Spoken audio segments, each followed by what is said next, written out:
Welcome back. Today we are reading the very last chapter of The Turn of the Screw by Henry James. So without further ado, let's begin.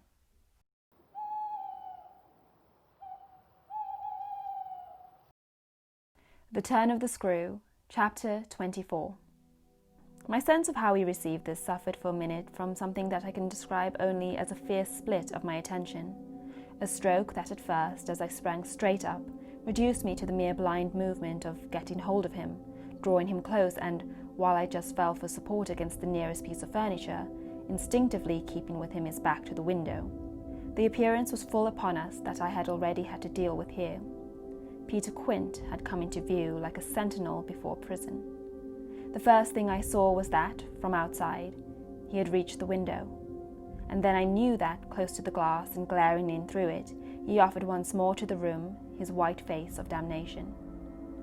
It represents but grossly what took place within me at the sight, to say that on the second my decision was made, yet I believe that no woman so overwhelmed ever in so short a time recovered her grasp of the act.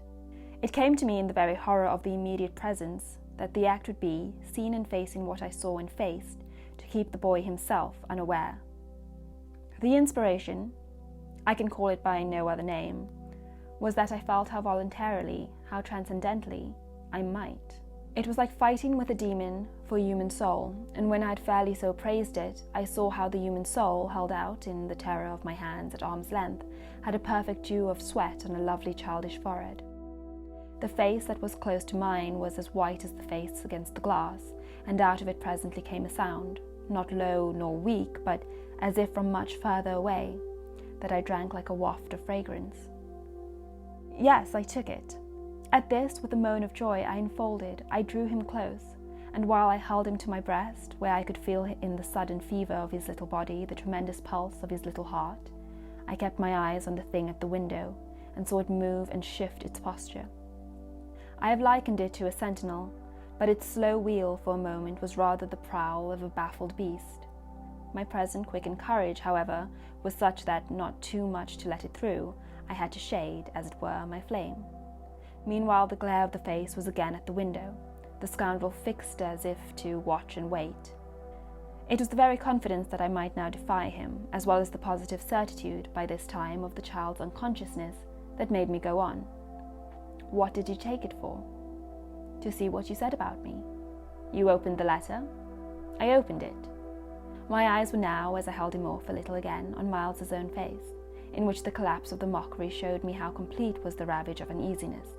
What was prodigious was that at last, by my success, his sense was sealed and his communication stopped. He knew that he was in presence, but knew not of what, and knew still less that I also was, and that I did know. And what did the strain of trouble matter when my eyes went back to the window, only to see the air was clear again, and, by my personal triumph, the influence quenched? There was nothing there. I felt that the cause was mine, and that I should surely get all. And you found nothing! I let my elation out. He gave the most mournful, thoughtful little headshake. Nothing. Nothing, nothing! I almost shouted in joy. Nothing, nothing, he sadly repeated. I kissed his forehead. It was drenched. So what have you done with it? I've burned it. Burned it? It was now or never. Is that what you did at school? Oh, what this brought up. At school? Did you take the letters? Or other things? Other things? He appeared now to be thinking of something far off, and that reached him only through the pressure of his anxiety. Yet it did reach him. Did I steal?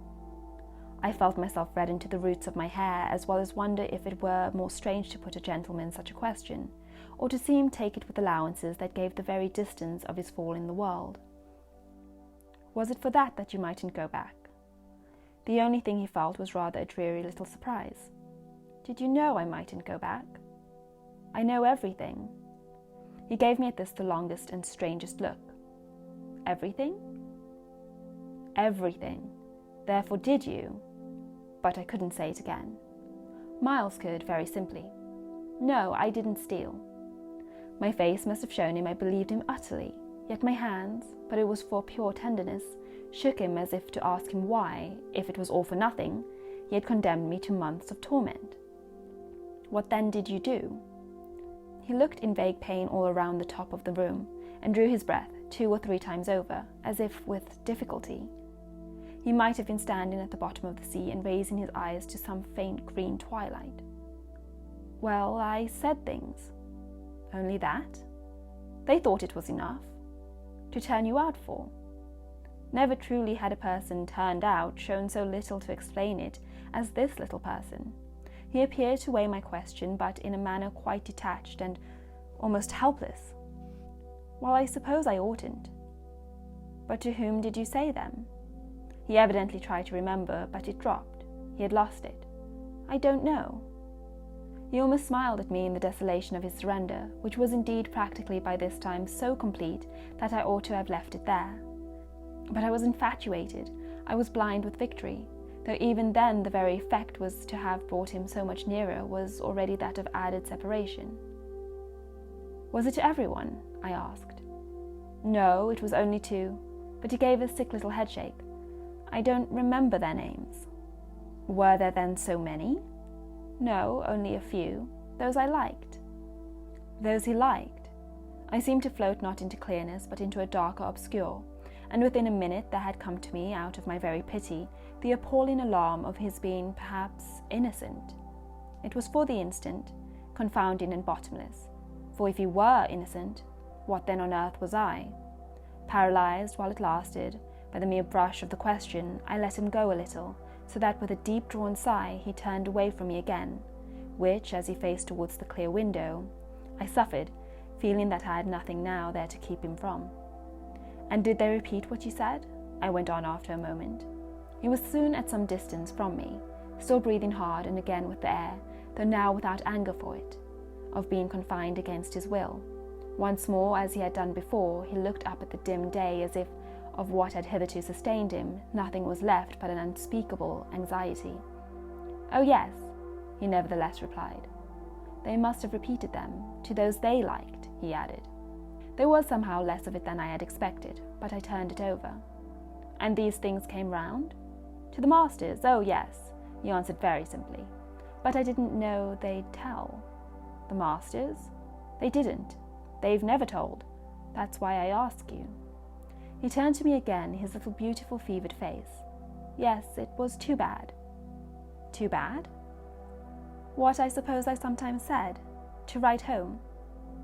I can't name the exquisite pathos of the contradiction given to such a speech by such a speaker. I only know that the next instant I heard myself throw off with homely force, "Stuff and nonsense!" But the next after that I must have sounded stern enough. What were these things? My sternness was all for his judge, his executioner, yet it made him avert himself again, and that movement made me, with a single bound and an irrepressible cry, spring straight upon him, for there again, against the glass, as if to blight his confession and stay his answer, was the hideous author of woe, the white face of damnation. I felt a sick swim at the drop of my victory, and all the return of my battle, so that the wildness of my veritable leap only served as a great betrayal. I saw him from the midst of my act meet it with a divination, and on the perception that even now he only guessed, and that the window was still to his own eyes free. I let the impulse flame up to convert the climax of his dismay into the very proof of his liberation. "No more, no more, no more!" I shrieked, as I tried to press him against me to my visitant. "Is she here?" Miles panted as he caught with his sealed eyes the direction of my words. Then as his strange "she" staggered me, and with a gasp I echoed it. "Miss Jessel, Miss Jessel!" he with a sudden fury gave me back. I seized, stupefied, his supposition, some sequel to what he had done to Flora. But this made me only want to show him that it was better still than that. "It's not Miss Jessel, but it's at the window, straight before us. It's there, the coward horror, there for the last time." At this, after a second, in which his head made the movement of a baffled dog's on a scent, and then gave a frantic little shake for air and light, he was at me in a white rage, bewildered, glaring vainly over the place, and missing wholly, though it now, to my sense, filled the room like the taste of poison, the wide, overwhelming presence. "It's he!" I was so determined to have all my proof that I flashed into ice to challenge him. "Whom do you mean by he?"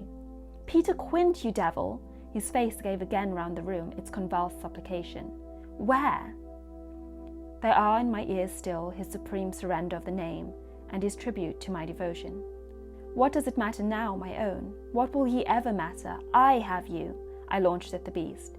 But he has lost you forever. Then, for the demonstration of my work, there, I said to Miles. But he had already jerked straight round, stared, glared again, and seen but the quiet day. With the stroke of the loss I was so proud of, he uttered the cry of a creature hurled over an abyss, and the grasp with which I recovered him might have been that of catching him in his fall. I caught him, yes. I held him. It may be imagined with what a passion, but at the end of a minute I began to feel what it truly was that I held. We were alone with the quiet day, and his little heart, dispossessed, had stopped.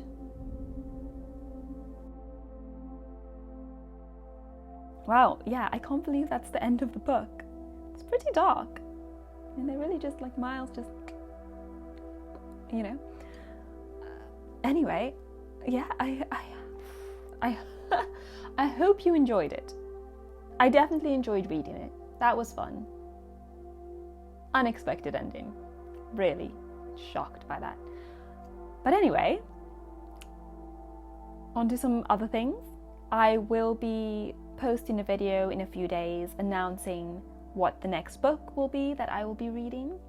And I would love it if you pop down into the comments in this video or in any future video and let me know what other books you would like me to read, as long as they are in the public domain. And I might read them. So yeah, I'm still in shock, can you tell? Anyway, I hope you enjoyed. Once again, please give this video a like and subscribe to the channel. And I will see you next time.